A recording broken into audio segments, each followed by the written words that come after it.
অনেক দূরে চলে আসে। তখন সনিকের মতোই দেখতে একটা রোবোটিক হ্যাজগ এসে সনিকের উপর ফায়ার করে, তবে সনিক তার গতির কারণে বেঁচে যায়। সনিক যখন রোবটটার সাথে ফাইট করার জন্য রেডি হচ্ছিল, তখন সে দেখতে পায় সেখানে একই রকম আরও অনেকগুলো রোবট আছে যারা দেখতে সনিকের মতোই। তারা অ্যাটাক করে দেয়, তবে তখনই একটা হ্যামার এসে সেগুলোকে ধ্বংস করে দেয়। এরপর হ্যামারটা থরের হ্যামারের মতো একটা ক্যারেক্টারের হাতে চলে যায়। আমরা দেখতে পাই এটা এক নতুন পিঙ্ক কালারের ফিমেল হ্যাজহগ যে সনিককে বাঁচাতে এসেছে। কিন্তু কে এই হ্যাজহগ আর সে কেন এসেছে সেটা আমরা পার্ট 4-এ জানতে পারবো। তার জন্য সনিক 4 মুভি আসার জন্য অপেক্ষা করতে হবে।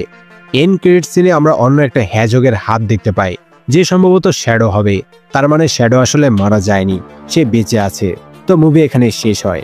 তো কেমন লাগলো সনিক দ্য হ্যাজহগ 3 মুভি এক্সপ্লেন অবশ্যই কমেন্টে জানাবে। এক্সপ্লেন ভালো লাগলে লাইক কমেন্ট এন্ড শেয়ার করে দিও। আর এরকম আরও এক্সপ্লেন পেতে অবশ্যই সাবস্ক্রাইব করে বেল আইকন বাজিয়ে দিও। Bye bye.